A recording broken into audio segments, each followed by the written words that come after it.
नमस्कार दोस्तों, स्वागत है आपका अपना यूट्यूब चैनल टुडे एग्जाम पर। दोस्तों आज है आपका 2 फरवरी 2023 और आज आपका एसएससी जीडी का एग्जाम था। 2 शिफ्ट का एग्जाम समाप्त हो गया है, फर्स्ट और सेकेंड शिफ्ट का। इन दोनों सेकेंड में जो भी ओरिजिनल प्रश्न मैथ के प्राप्त हुए सभी प्रश्नों को लेकर आ गया हूं।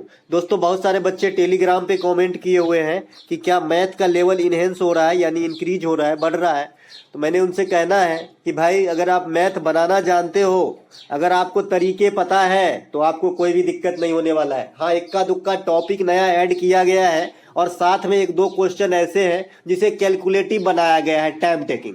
तो भाई सारे करने के लिए होते भी नहीं है। अगर आप 100% में से 100 मैथ में से आपने 90 बनाया तो कितना अच्छा है। मान लीजिए इसमें जितने इसमें 20 ही आ रहे हैं, 20 में से अगर मान लिया आपने 18, 17, 15 भी बना लिए, अन्य टॉपिक से ले लिए तो सही है, ठीक है। तो ऐसा नहीं सोचना है, अपना मोरल डाउन नहीं करना है। क्वेश्चन वही आ रहे हैं, 1-2 नए टॉपिक आए हैं जो आपको इस वीडियो में मिल जाएगी। अब देखिए यहाँ पे एक प्रश्न पूछा गया है, ये भाई टेलीग्राम पे भेजे हैं, जो भेजे हैं बहुत बहुत धन्यवाद। नाम नहीं देख पाया भाई, अगले वीडियो में आपको इंक्लूड कर लूंगा, नाम जो है लॉन्च करूंगा भैया आपका, है ना। 8 और 72 का मध्यानुपाती ए है, 4 और 16 का तृतीयानुपाती बी है, तो ए रेशियो बी यानी ए अनुपात बी आपसे पूछा जा रहा है। भैया जिसको मध्यानुपाती बनाने ही नहीं आएगा तो क्या बनाएगा इसको, और इसको लेंदी बताते हैं बच्चे। देखिए मध्यानुपाती में मैंने बताया था कि 2 ही टर्म होते हैं, एक तो ए होते हैं और एक बी होते हैं। दोनों को आपको रूट के अंदर डालना होता है।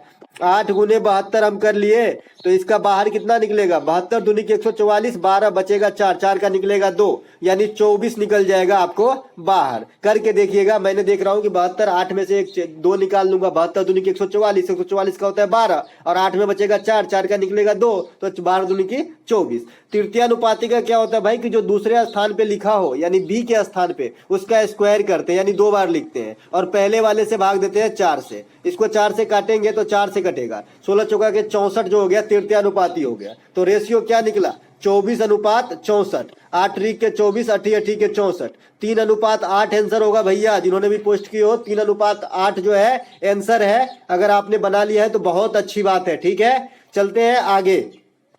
यहाँ पे आपने मध्यानुपाती और तृतीयानुपाती दोनों का रिवीजन आपको हो गया, ठीक है।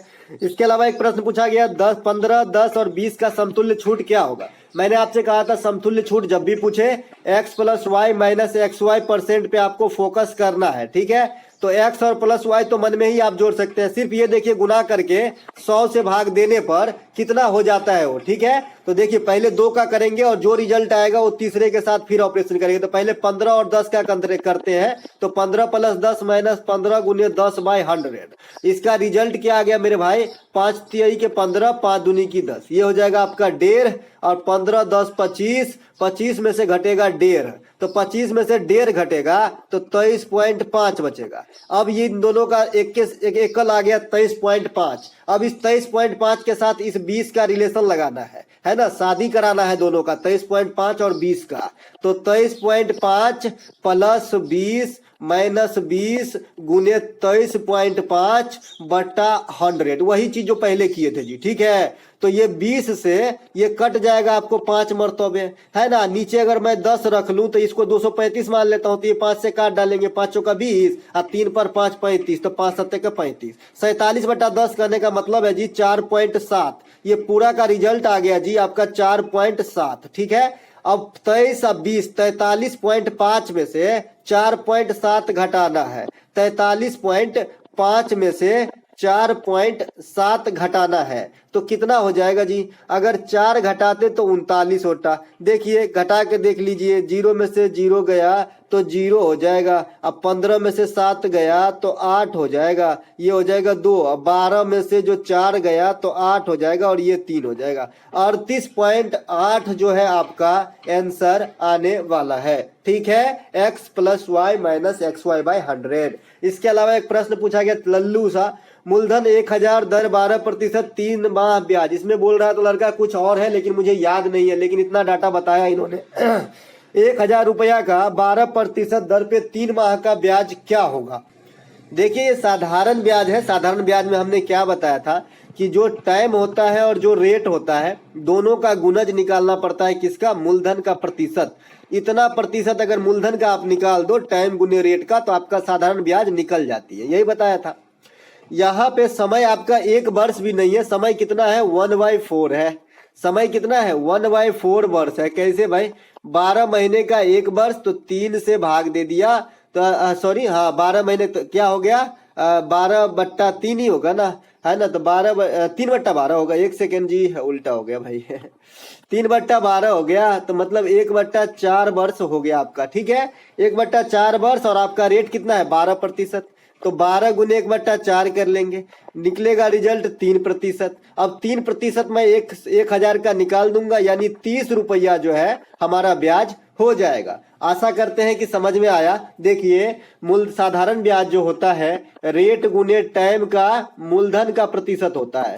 जैसे अगर 5% रेट है, 2 वर्ष समय है और 1,000 रुपया मूलधन है, तो हमारा जो है साधारण ब्याज कैसे निकलेगा 5 दूना 10%। किसका, इस मूलधन का। 1,000 का 10% निकाल देंगे, हमारा ब्याज निकल जाएगा। ठीक है, तो यही हमारा 100 रुपये आंसर है। उसी प्रकार से यहाँ पे आपका समय जो है 3/12 मतलब 1/4 वर्ष है, और रेट जो है आपका 12 काट दिए तो 3%। यही 3% आपको इस मूलधन का निकाल देना है, 30 रुपये आपका आंसर हो गया है। अगला प्रश्न है 320 और 350 के मध्य स्थित सभी विषम संख्याओं का औसत। देखिए सवाल बहुत बड़ा है, लेकिन अगर आप समझते हैं तो बड़ा ट्रिकी है। चलिए मैं समझाता हूं, और आज सीख लीजिए जिसको नहीं आता है। ठीक है मेरे भाई, अच्छे एग्जाम में आते हैं, ओरिजिनल डाटा है ये। देखिए, आपने एक एपी का नाम सुना होगा। समानांतर क्रम में जो है कोई भी चीज समांतर क्रम में जब लगे रहते हैं, गुणोत्तर श्रेणी होता है, एक समांतर श्रेणी होता है। तो समांतर श्रेणी जो है आपका लगातार विषम कहेगा, लगातार सम संख्या कहेगा, या फिर लगातार संख्या कहेगा। इस प्रकार से जो है ये सब फॉलो करता है। कैसे फॉलो करता है, समांतर श्रेणी का कहने का मतलब है कि जो मान लीजिए ABCD हमने लिखा, तो इन दोनों के बीच का घटाव सेम होना चाहिए, इन दोनों का बीच का अंतर सेम होना चाहिए, और इन दोनों का बीच का अंतर सेम होना चाहिए। इसे कहते हैं हम समांतर श्रेणी। इसकी नॉलेज तो आपको होगी ही मेरे से बेटर, जैसा कि मैं जानता हूं। ठीक है, तो यहाँ पे बोल रहा है कि 320 और 350 के मध्य में जो विषम संख्या है उसका औसत चाहिए। तो 320 के बाद में जो विषम संख्या आएगा क्या आएगा 321 आएगा। अब दो का डिफरेंस चलता चलेगा, 323 होगा, 325 होगा, 327 होगा। इस प्रकार से 350 के पहले तक जो होगा वो 349 होगा। होगा कि नहीं होगा, सही बताना। होगा ना, होगा ना मेरे भाई, एकदम होगा मेरे भाई, एकदम होगा। ठीक है, तो देखिए इन दोनों के जो सेकेंड लास्ट आपका विषम संख्या है, इनका आपका औसत पूछ रहा है। तो इन दोनों के बीच में 2 का गैप आप देख रहे हैं। विषम संख्या हर एक बीच के छोड़ के आते, जैसे 1 के बाद 3 आएगा, फिर 5 आएगा, 4 नहीं आएगा, 4 नहीं आएगा, 2 नहीं आएगा, तो एक छोड़ के आता है। तो सार्व जो अंतर है कितना हो गया 2 का। इसके मतलब है कि ये एपी में आ चुका है। और जब एपी में आ जाए कोई भी लगातार नंबर, तो आपको जो है औसत निकालने के लिए झंझट मारी नहीं है। फर्स्ट टर्म और लास्ट टर्म को जोड़ दीजिए, फर्स्ट टर्म और लास्ट टर्म को 2 जोड़ दीजिए और 2 से भाग दे दीजिए, आपका आंसर निकल जाएगा। तो फर्स्ट टर्म हमारा होगा 321 और लास्ट होगा 349। इन दोनों को हम जोड़ेंगे तो 350 हो गया ये, और 20 370 हो गया, और 300 मतलब 670 हो गया ये। 670 को 2 से भाग देंगे, दूतिया 6 दूतिया 6 2 335 जो है हमारा इसका एवरेज निकल कर आने वाला है। 335 ऑप्शन में रहा होगा, देखिए गौर से। ठीक है, ये कैसे होता कैसे है जरा देख लीजिए। मान लीजिए हम लगातार 4 सम संख्याओं का औसत निकालना है, 2 जो 4 2 6 2 8। ठीक है, सम संख्याओं का औसत निकालना है। मैंने कहा कि भाई इसका औसत जो है ना ये 5 आएगा। ठीक है, इसका जो है औसत जो है आपका 5 आएगा। ये कैसे आता है, लगातार सम संख्याओं का जो है, लगातार सम संख्या n सम संख्याओं का औसत n+1 आता है। 4 2 6 6 12 8 20 20/4 मतलब 5 आता है। ठीक है, इसके अलावे मान लीजिए आपको औसत निकालना है 8 10 12 14। ये तो लगातार नहीं है, ये तो लगातार नहीं है ना, लगातार पहला सम या विषम संख्या से स्टार्ट नहीं है। अगर इसका औसत निकालना है तो देखिए ये एपी में है, 2 का डिफरेंस 2 का डिफरेंस 2 का डिफरेंस। मैंने कहा कि इनको जोड़ो, इनके जोड़ो और 2 से भाग दे दो, आपका औसत निकल जाएगा। ठीक है, तो अभी आप 14 और 8 करिए तो कितना होगा 22 होगा। 22/2 करेंगे तो औसत कितना आना चाहिए 11 आना चाहिए। आप औसत का सूत्र क्या जानते हैं, टोटल का योग बटा टोटल आंकड़ा। तो आंकड़ा यहाँ पे कितने 1 2 3 4 गो आंकड़ा है, और टोटल का योग कर लीजिए। तो 10 8 18 12 कितना होता है जी 30, और 10 40 और 4 कितना हुआ 44। आंकड़ा कितना है 1 गो 2 गो 3 गो 4 गो 4 से भाग दे दिए तो आया 11। यही चीज बता रहे हैं कि जब एपी में आए ना तो पहला टर्म और अंतिम टर्म को जोड़ लेना है और 2 से भाग दे देना है, आपका औसत जो है धड़ल्ले से निकल जाएगा। और इसी में अगर योग पूछ दे तो कि भाई बोल दे यहाँ पे कि 321 से लेकर यानी 320 और 349 350 के बीच में सभी विषम संख्याओं का योग क्या होगा, इसी संख्या को, इसी सवाल को घुमा दिया मैं, ठीक है। तो 321 हो गया, 349 हो गया, है ना। आपने अभी क्या निकाला था, औसत निकाला था, तो औसत तो निकाल ही लिए थे आपने, कितना 335। अब इसी औसत को नंबर ऑफ टर्म से गुना करना पड़ेगा। तो नंबर ऑफ टर्म आप कैसे निकालेंगे, कैसे निकालेंगे नंबर ऑफ टर्म, तो last term minus first term बट्टा 2 + 1, यही होता है नंबर ऑफ टर्म मेरे भाई, ठीक है। नंबर ऑफ टर्म जिसे एन बोलते हैं कि कितनी बार इस बीच में संख्या आया होगा 321 से 349 तक, है ना। तो last term minus first term बट्टा 2 + 1 करना है। तो लास्ट टर्म में से 249 में से 321 घटाइए, 9 में से 1 गया तो 8, 4 में से 2 गया तो 2, 4 में 3 तो कट गया बट्टा 2, तो ये हो गया 14। एक और जोड़ना है सूत्र से, last term minus first term बट्टा 2 + 1, तो 14 + 1। इस बीच में 15 को संख्या होगा टोटल गिनती से, ठीक है जी। 321 से लेकर 349 तक अगर दो को डिफरेंस में चलेंगे ना तो 15 को संख्या आएगा। इसी 15 से इसको गुना कर देंगे तो टोटल योग नहीं निकल जाएगा। औसत से अगर टोटल आंकड़े को ही गुना कर दिए तो टोटल योग निकल गया। आशा करते हैं कि मजा आया होगा भाई मेरे। चलते हैं आगे, अगर अच्छा लगा तो लाइक कर देना भाई। मूलधन जो है 7350 रुपया है, वार्षिक दर है 8.5%, 4 वर्षों का साधारण ब्याज, साधारण ब्याज से 2 क्वेश्चन और चक्रवृद्धि ब्याज से 1 क्वेश्चन पूछा गया है। तो आप फिर से वही बात, रेट गुने टाइम करना है तो 8.5 को आप 17.2 लिख सकते हैं और 4 वर्ष से तो गुना करना है, तो यानी 34 निकल के आया। आपको 34% निकाल देना है डायरेक्ट 7350 का। 7350 का जो है आपको 34% निकालना पड़ेगा। 5 दूनी की 10 करना पड़ेगा, 5 एकड़ 5, 2 पर 3 23, 5 चौका 20, 2 पर 5 25, 5 25 और 2 17 के, तो 145 गुने 17 आपका आंसर हो जाएगा। 145 गुने 17 जो है आपका आंसर हो जाएगा। इसको गुना कैसे करते हैं ये भी मेंशन करता है एग्जाम के अंदर। तो 145 पर हम एगो 0 डाल देंगे, पहले दहाई के अंक से गुना कर रहे हैं, 1 से गुना किए हैं। 145 7 7 5 35, 3 28 3 31 3, और उसके बाद 1 7 7 3 10, है ना। तो 5 6 4 और 2, 2465 रुपया जो है आंसर हो जाएगा इसका ब्याज, ठीक है। इसके अलावा एक प्रश्न आपसे पूछा गया कि 320 किलोमीटर की दूरी 8 घंटे में, 40 किलोमीटर की दूरी 7 घंटे में, ये भी क्वेश्चन पोस्ट किया है कमेंट के माध्यम से बच्चे ने, ठीक है। ये टेलीग्राम पे नहीं, ये मैसेज में कमेंट किया है यूट्यूब पे। उसके बाद तीसरा कार जो है वो 40 किलोमीटर की दूरी 5 घंटे में तय करता है, औसत चाल क्या होगा। समझने की फेरी है, समझने की फेरी है, फंसना तो है ही नहीं, हिसाब में ही सब कुछ दिया भाई मेरे। देखिए टोटल दूरी कितना है, 320 किलोमीटर, 40 किलोमीटर और 40 किलोमीटर, और इन्होंने पहले ही बता दिया कि इस चाल से नहीं चलती है, इतनी इतनी दूरी तय करती है और इतना इतना समय लगता है। तो हमें चाल निकालने की क्या जरूरत है, मुझे तो समय ही चाहिए, टोटल समय और टोटल दूरी। तो हमको सिर्फ बैठाना है, लड्डू खाना है, बनी बनाई थी, ठीक है। तो 320 40 और 40 टोटल दूरी कितना हो गया, 360 40 400 किलोमीटर जो है टोटल दूरी हो गई। टोटल समय कितना लगा मेरे भाई, 8 घंटा, 7 15 घंटा और 5 20 घंटा, 20 घंटा समय लग चुका है। अब देखिए औसत चाल जो है 20 किलोमीटर पर आवर होगा। इसमें सिर्फ लड्डू ही खाना था, चाल वाल निकालने की जरूरत नहीं, क्योंकि दूरी और समय दोनों दे दिया था।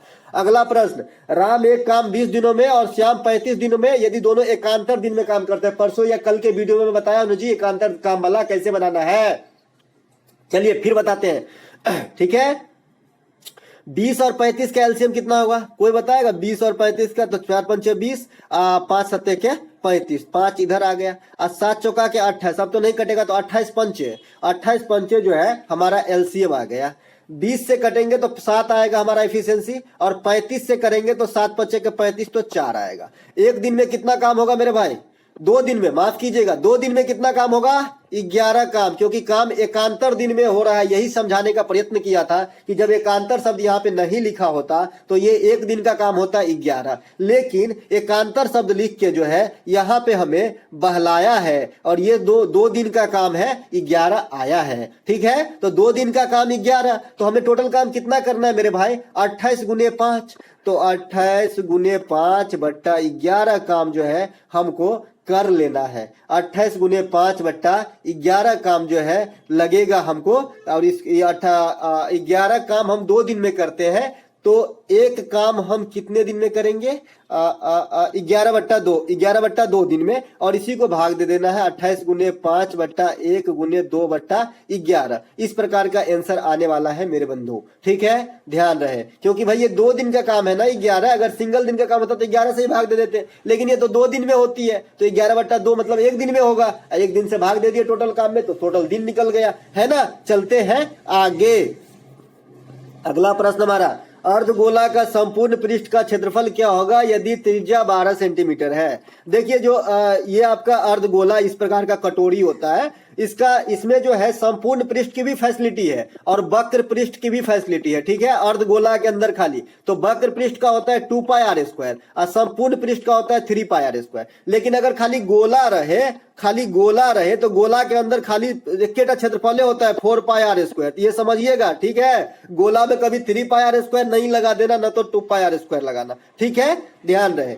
तो ये आपका अर्धगोला का पूछ रहा है संपूर्ण पृष्ठ मतलब 3πr² लगाना होगा। अब मैं इसको कर देता हूं भाई, मान आप रख लेना 3πr² का मतलब 12 गुने 12, 12 ने 144, 144 तिया का हो जाएगा 300 और 40 तिया का हो जाएगा 120, 420 और 4 तिया के 12, 432 पाई इसका आंसर है। पाई का मान रख लेना मेरे भाई 22/7, और क्या है ना। अगला प्रश्न जो नया टॉपिक ऐड किया गया है ये है आपका ये वाली प्रश्न, देख लीजिए जरा। ये वाली प्रश्न को जो है नया ऐड किया गया है और कल भी पूछा गया और आज भी पूछा गया, ठीक है। एक चोर, ये समझने की फेरी है और कुछ नहीं है, तो ट्रेन और टाइम एंड डिस्टेंस ही है, और क्या है। एक चोर पुलिस को देखते हुए 6 किलोमीटर प्रति घंटा की चाल से 8-10 मिनट पर भागना स्टार्ट कर देता है। ये रहा आपका पुलिस, ये रहा आपका पुलिस और ये रहा आपका चोर। ये चोर जैसे ही देखा इसको, है ना, तो ये जो है आपका 8-10 में 6 किलोमीटर पर आवर से भागना स्टार्ट किया। अब ये पुलिस वाला था लेजी, बोल रहा है पुलिस 10 मिनट के बाद पीछा करता है, पहले बाइक लाया होगा फिर कुछ खाया होगा, है ना। 10 मिनट के बाद जो है ये चलना स्टार्ट करता है। कितने मिनट के बाद? 10 मिनट के बाद। अब यहीं पे समझने वाली बात है आपको कि सबसे पहले सापेक्षिक चाल क्या होगा, तो दोनों का डायरेक्शन सेम दिशा में है। चोर को भाई पकड़ना है तो सेम डायरेक्शन में जाएगा ना, कि चोर पकड़ाने के लिए थोड़ी ऐसे दौड़ेगा, ये तो पकड़ाइए जाएगा, इधर से जा रहा है पुलिस तो इधर ही भागेगा। तो ये क्या होगा, v1 - v2, सापेक्षिक चाल घट जाएगा। तो सापेक्षिक चाल आपका जो है 8 में से 6 घट गया, तो 2 किलोमीटर जो है पर आवर आपका सापेक्षिक चाल निकल के आ गया, ठीक है। अब दूरी कहां से आएगा, तो देखिए 10 मिनट के बाद दौड़ना प्रारंभ किया है, तो 10 मिनट में ये चोर कुछ ना कुछ दूरी तो दौड़ा होगा ना। तो आप देखिए 60 मिनट का होता है 1 घंटा, 1 घंटा में दौड़ता है 6 किलोमीटर, तो 10 मिनट में 1 किलोमीटर दौड़ा होगा ना जी, है ना। 10 मिनट का मतलब क्या होता है 1/6 घंटा, तो 1 घंटा में 6 किलोमीटर, तो 1/6 में 1 किलोमीटर, है ना। तो दूरी आपका हो गया 1 किलोमीटर, ठीक है। अब आपके पास दूरी है और आपके पास जो है चाल है, तो समय नहीं निकल जाएगा मेरे भाई, और दोनों है घंटे में, तो कोई दिक्कत नहीं है, आवर और घंटा में है, तो ठीक है। तो यहाँ पे हम समय बराबर दूरी बट्टा चाल, तो दूरी हमारा कितना है 1 किलोमीटर और समय कितना निकल के आया 2 किलोमीटर, चाल कितना निकल के आया 2 किलोमीटर, तो टाइम कितना निकल जाएगा हाफ का मतलब 30 मिनट, 30 मिनट का मतलब आधा घंटा। तो ये आधा घंटा कब से काउंट होगा 8-10 से नहीं, 8-10 पे तो भागना स्टार्ट किया था, 10 मिनट दौड़ा तब ना पुलिस दौड़ा, तो उस 10 मिनट के बाद से काउंट होगा। यानी 8:20 में प्लस आपको 30 मिनट जोड़ना पड़ेगा, मतलब 8:50 पे चोर को पुलिस पकड़ लेगा। समझने की फेरी है और कुछ नहीं है। अगला प्रश्न एक पूछा गया, 12,000 रुपया 8% छमाही ब्याज के दर पर 1.5 वर्षों में मिश्रधन क्या होगा। अब देखिए चक्रवृद्धि ब्याज की बात कर रहा है ये चक्रवृद्धि ब्याज का यहाँ पे मैं लिखना भूल गया था, ये चक्रवृद्धि ब्याज पूछा गया है मेरे भाई, ठीक है, क्योंकि तिमाही छमाही जो है ये वाला फैसिलिटी चक्रवृद्धि ब्याज के अंदर है, ठीक है। तो आपको देखिए मैंने बताया था कि भाई जब तिमाही छमाही हो तो क्या करना है, जब छमाही है तो रेट को करना है 2 से भाग और टाइम को करना है 2 से गुना। ये कहां से आता है मेरे भाई, तो 12 महीने का होता है 1 साल और 6 से भाग देते हैं छमाही के लिए, तो इसका रिजल्ट 2। इसी 2 रिजल्ट के साथ ऑपरेशन रेट को 2 से भाग और टाइम को 2 से गुना। अगर तिमाही कर दे तो 12/3 रिजल्ट आएगा 4। इसी 4 से रेट को ऑपरेशन माने भाग और समय को 4 से करना पड़ेगा गुना। अगर 5 माही कर दे तो तो 12/5, ये तो कुछ भी नहीं कटा, तो 12/5 तो है, ऐसा है ना। तो 12/5 से रेट को भाग करना पड़ेगा और 12/5 से समय को गुना करना पड़ेगा। समझ गए? एक माही भी पूछे तो आप समझ गए क्या करना है, कैसे ऑपरेशन करना है। बाद बाकी आंकड़ा मिला के दिया रहेगा, आप टेंशन ना लो, ठीक है। तो 12,000 रुपए का छमाही है, तो फाइनल रेट 8/2 मतलब 4%, और फाइनल टाइम 1.5 गुने 2 मतलब कितना हो जाएगा, 3 ईयर्स। अब 3 वर्ष के लिए मैंने आपको बता रखा है कि रेट को किस फॉर्म में ढालना है, तो 3r² RQ इसी फॉर्म में ढालना है। मैंने कहा कि इन दोनों स्लाइस के बीच में मुझे 2 ही अंक चाहिए, अगर 2 से बीच हुआ ना तो पीछू मैंने शिफ्ट हो जाएगा। फिलहाल करके देखते हैं। 4 तिहाई के 12, 4 चौका के 16, तिया के 48 और 4 चौका के 16, चौका के 64, कहीं भी 2 अंक से ज्यादा नहीं है। तो हूबहू मुझे 12.4864% निकालना पड़ेगा इस मूलधन का, और हमारा आंसर निकल जाएगा। 12.4864% इस मूलधन का निकालेंगे और हमारा आंसर निकल जाएगा। आप लोग मुझे कमेंट करके बताएं इसका आंसर कितना आया। सिंपल सी करना है, 12,000 का 12.4864% आपको निकालना है। अगला प्रश्न, राम 15 किलोमीटर प्रति घंटा के चाल से अपने स्कूल जाता है तो 10 मिनट देरी से पहुंचता है। बहुत ही ट्रिकी और बहुत ही अच्छा सवाल एग्जाम में आ रहे हैं। वह 20 किलोमीटर की घंटा से चलता है तो 10 मिनट पहले पहुंचता है, तो घर से स्कूल के बीच की दूरी। देखिए इसमें क्या करना रहता है, मैं सूत्र बता देता हूं डायरेक्ट, आपको अभी क्रैश कोर्स जैसे पढ़ा रहा हूं तो ऐसे ही याद रखना है, बाद बाकी साबित करके किसी और दिन बता दूंगा। देखिए एक दूरी से कोई आदमी जाता है V1 से तो देरी से जाता है, V2 से जाता है तो पहले पहुंच जाता है। ये केस सेम भी हो सकता है कि देरी से पहले पहुंचा फिर देरी से पहुंचा, सेम भी हो सकता है, ठीक है, कोई दिक्कत नहीं है। यहां पर बोल रहा है कि राम जो है 15 के स्पीड से चला है तो 10 मिनट देरी से पहुंचा है। राम जो है 15 के स्पीड से चला है तो 10 मिनट देरी से पहुंचा है 20 के स्पीड से। दो चाल कौन कौन सा है, 15 एगो 20 है, तो 15 गुने 20 दोनों चाल लिखेंगे, दोनों का डिफरेंस नीचा में लिखेंगे। तो डिफरेंस मतलब 20 में से 15 गया तो 5, और गुने देरी प्लस बाद, तो पहले 10 मिनट देरी हुआ और फिर 10 मिनट पहले पहुंच गया, तो देरी या प्लस बाद रहेगा तो जुट जाएगा, और दोनों देरी होता तो घट जाता और दोनों बादे होता तो घट जाता, ठीक है। तो यहाँ एगो देरी है और एगो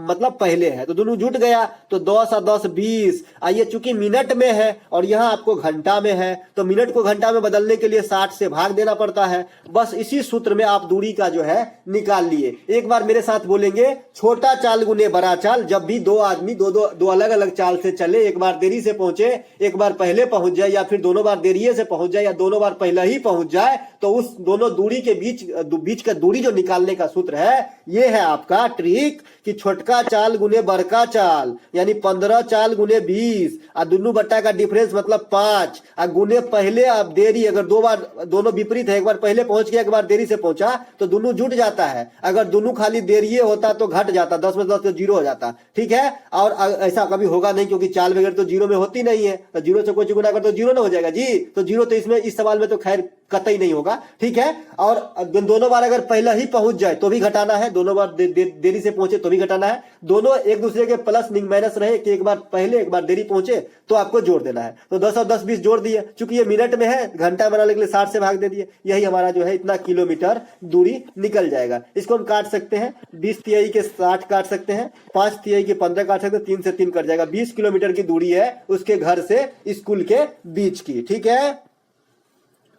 अब एक सवाल पूछा जा रहा है रीजनिंग के अंदर कि प्रथम 10 प्राकृत संख्याओं के वर्गों का योग क्या है। देखिए गिनती के सभी संख्या को प्राकृत संख्या कहते हैं, तो 1 से गिनना, कोई 0 से गिनना स्टार्ट नहीं करता है मेरे भाई, 1 से गिनना स्टार्ट करता है, ठीक है, 1 से। तो 1 से लेकर 10 तक के वर्गों का योग आपसे पूछा है, 1 का स्क्वायर, 2 का स्क्वायर, 3 का स्क्वायर, इस प्रकार से जो है 10 के स्क्वायर तक। इसका सूत्र तो आप जानते हैं ना, n into n plus 1 into 2n plus 1 by 6 होता है, ठीक है। इसी में आपको रख देना है, आपका आंसर हो जाएगा। n निकलेगा जी 1 से 10 तक, कितना होगा मेरे भाई 10, में से गया 9, 9 बट्टा 1 9 और 1 10। अभी नंबर ऑफ टर्म निकालना सिखाया था, कैसे, last term minus first term बट्टा 2 प्लस 1 बट्टा डिफरेंस प्लस 1, माफ कीजिएगा, बट्टा डिफरेंस प्लस 1। तो 10 में से 1 गया तो 9, और डिफरेंस कितना है तो लगातार आएगा ना, 1 2 3, तो 1 है डिफरेंस प्लस 1, तो 10 गो संख्या होगा, तो ये 10 गो संख्या हो गया। n का वैल्यू आ गया 10, 10 गुने 11 गुने 21 बट्टा 6 हो जाएगा। 10 गुने 11 गुने 21 बटा 6 n into n plus 1 into 2n plus 1 by 6। 2 तिया के 6, 2 पंचे के 10, 3 सत्ते के 21, 7 पंचे के 35 गुने 11। 35 गुने 11 को आप ऐसे भी तुरंत कर सकते हैं, 5 3 8 3, 385 आपका आंसर हो जाएगा। तो दोस्तों ये थे आज के फर्स्ट और सेकंड शिफ्ट में आए सभी मैथों का क्वेश्चन। अगर आपको अच्छा लगे तो लाइक शेयर सब्सक्राइब जरूर करेंगे। मिलेंगे एक नए वीडियो में, तब तक के लिए जय हिंद।